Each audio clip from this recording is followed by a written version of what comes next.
Page 13, Chapter 2. We are not afraid to die if we can all be together, by Gordon Cook and Alan East. Notice these expressions in the text. Infer their meaning from the context. 1. Honing our seafaring skills. 2. Ominous silence. 3. Mayday calls. 4. Pinpricks in the vast ocean. 5. A tossed head. Now the text.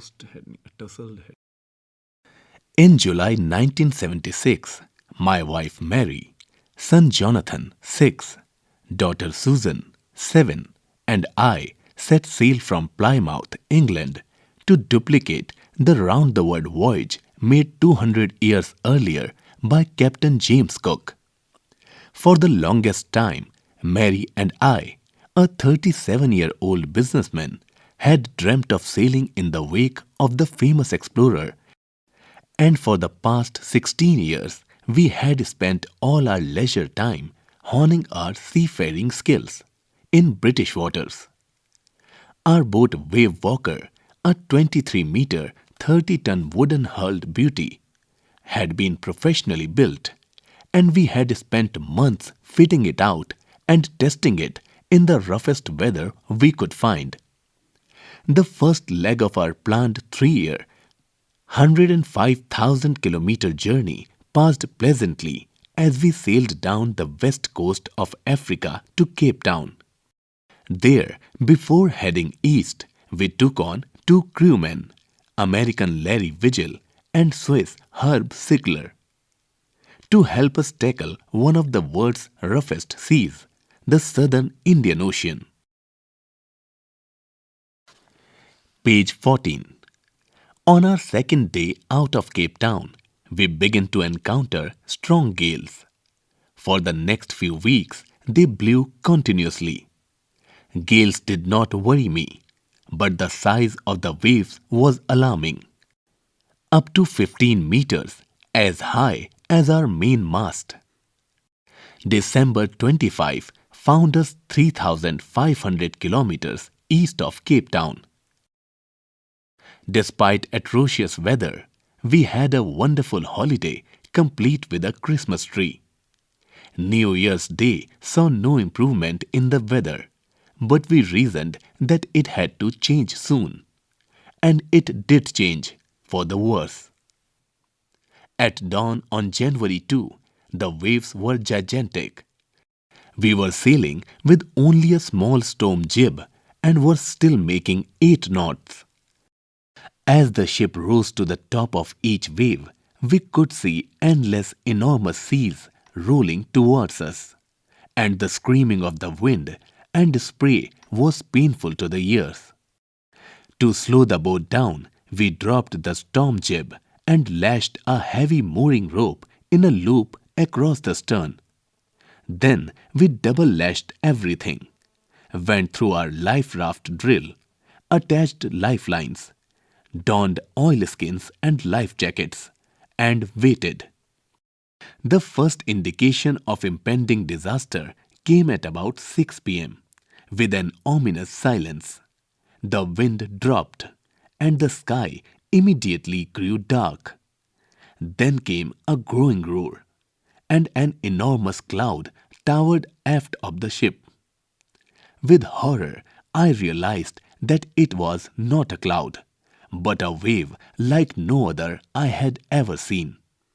It appeared perfectly vertical and almost twice the height of the other waves, with a frightful breaking crest.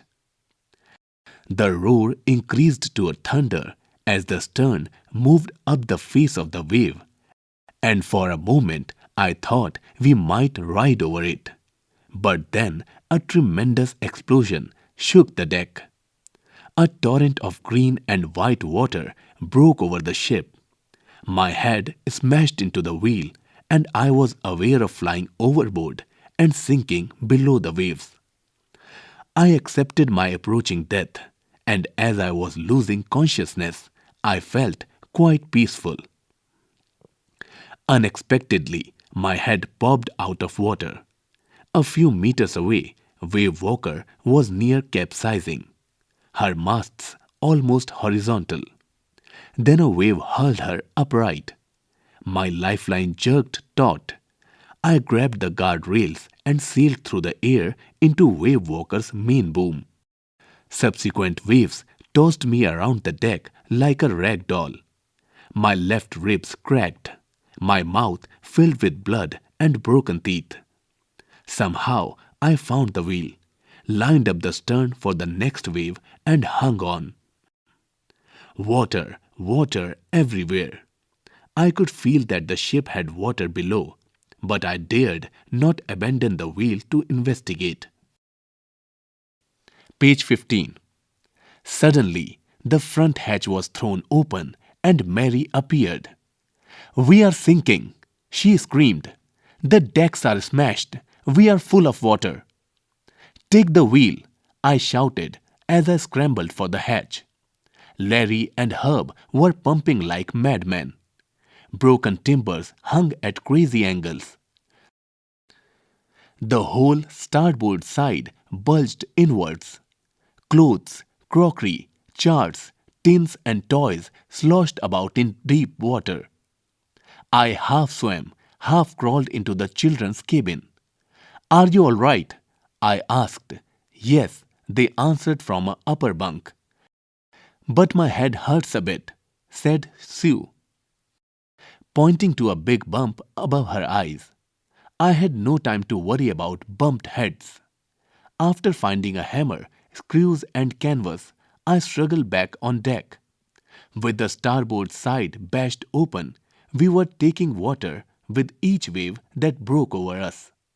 If I couldn't make some repairs, we would surely sink. Somehow I managed to stretch canvas and secure waterproof hatch covers across the gaping holes. Some water continued to stream below, but most of it was now being deflected over the side. More problems arose when our hand pumps started to block up with the debris floating around the cabins and the electric pump short-circuited. The water level rose threateningly. Back on deck, I found that our two spare hand pumps had been wrenched overboard, along with the forestay sail, the jib, the dinghies, and the main anchor. Then I remembered we had another electric pump under the chart room floor. I connected it to an outpipe and was thankful to find that it worked. The night dragged on with an endless, bitterly cold routine of pumping, steering, and working the radio.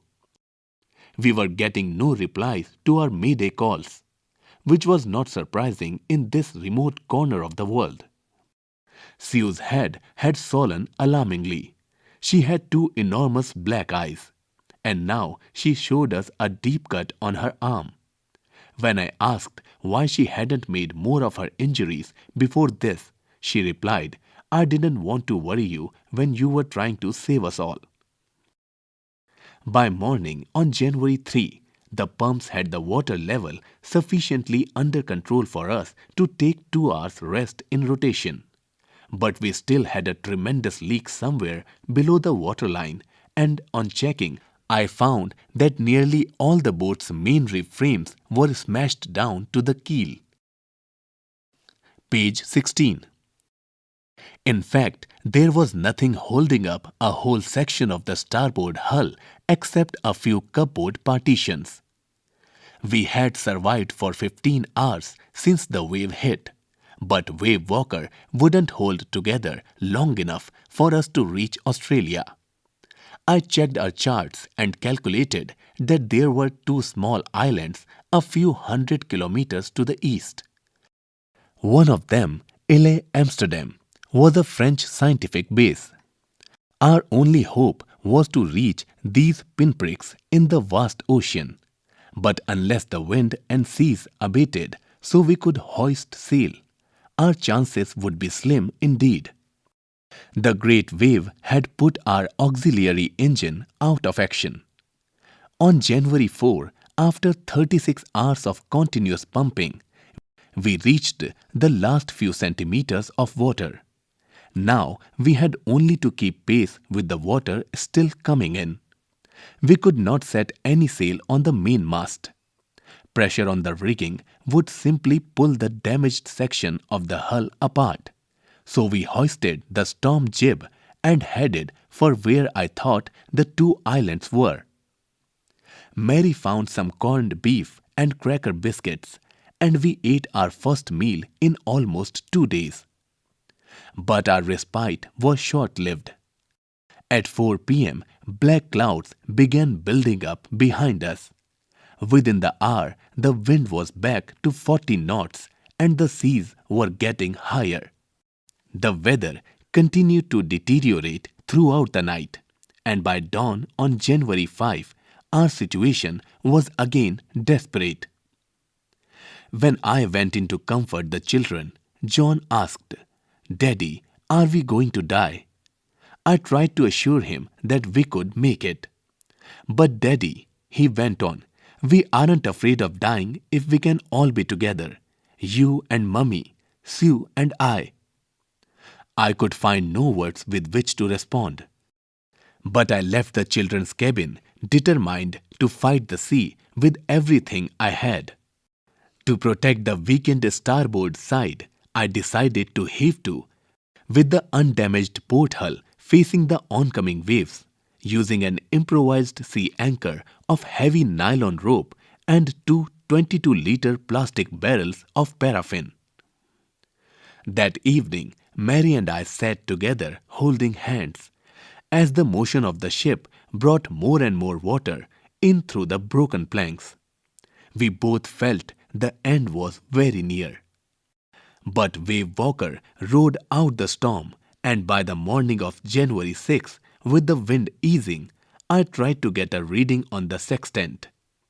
Back in the chart room, I worked on wind speeds, changes of course, drift and current in an effort to calculate our position. Page 17.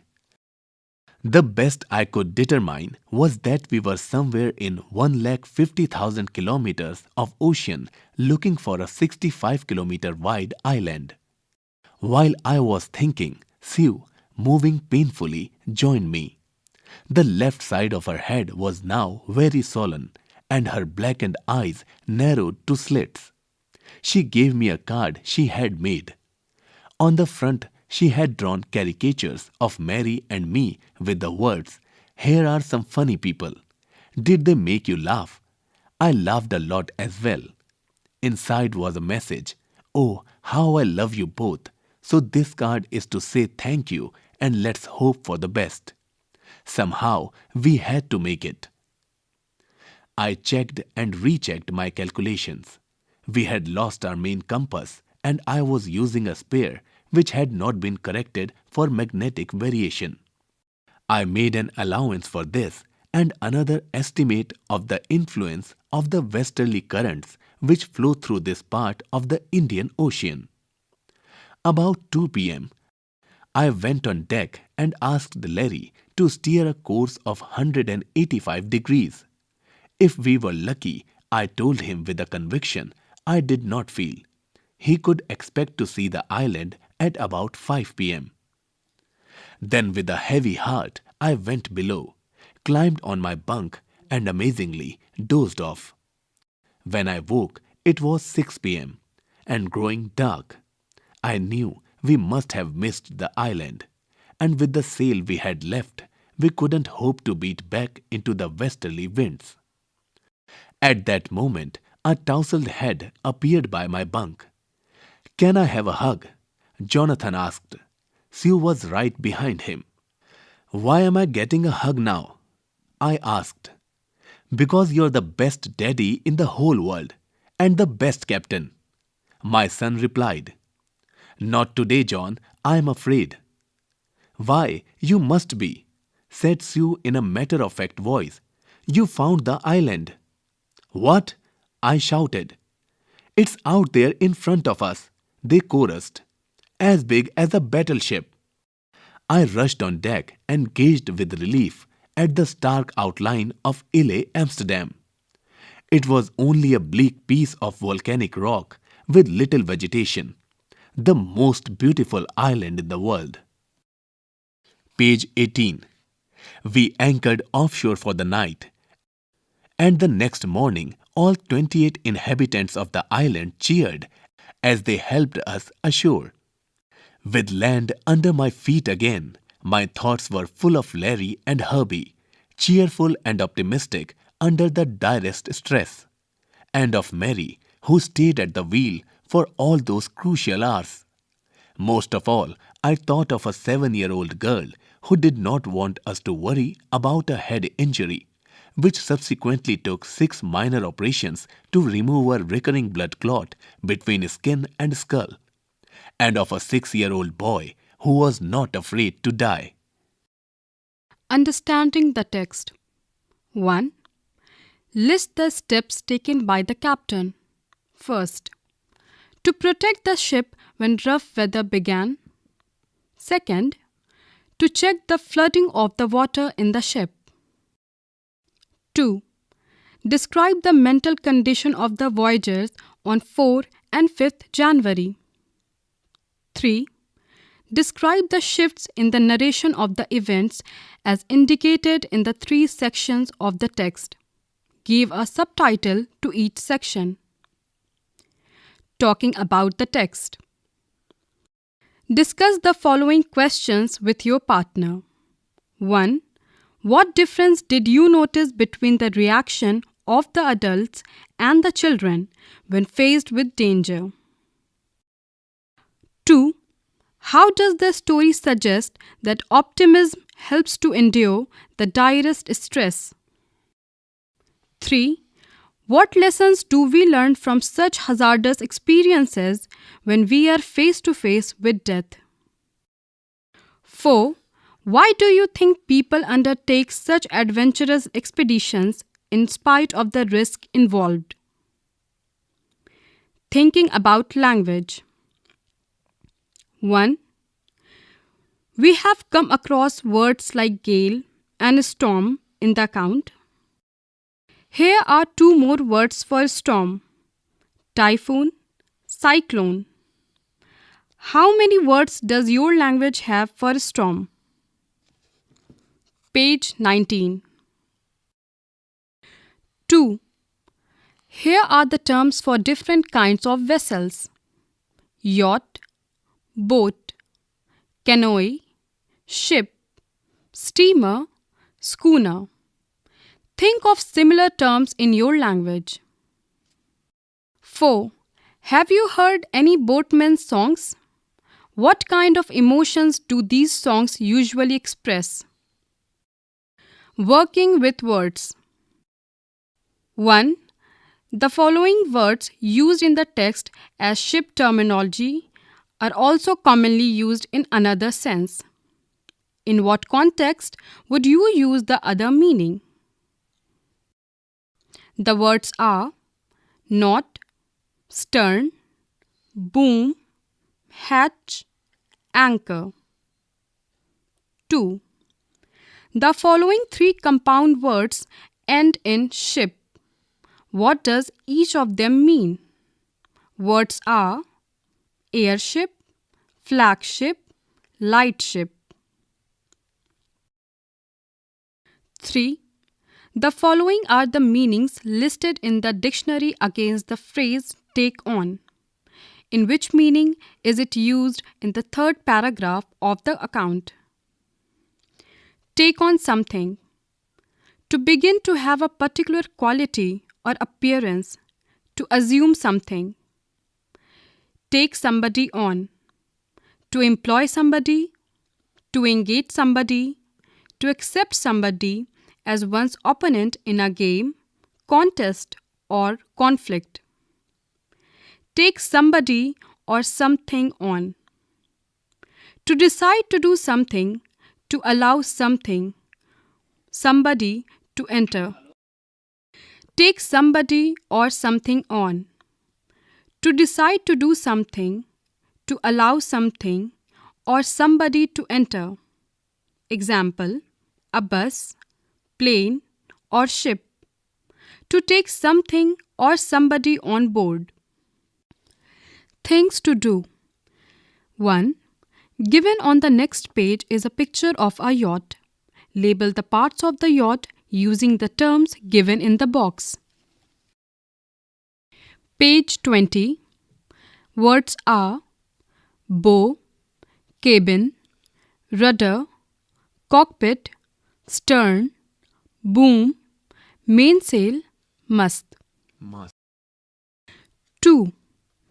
Here is some information downloaded from the internet on Isle Amsterdam. You can view images of the isle if you go online. Location: South Indian Ocean, between southernmost parts of Australia and South Africa.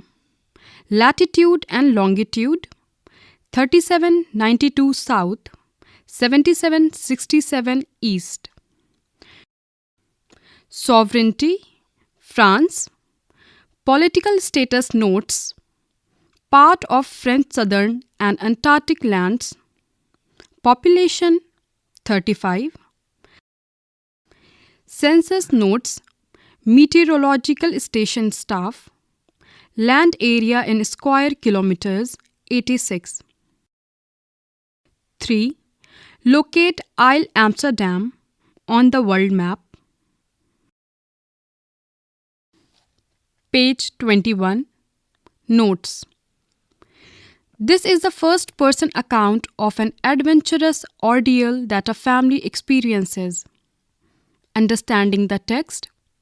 This section deals with factual and global comprehension. Practice is given in describing and noticing text organization. Talking about the text.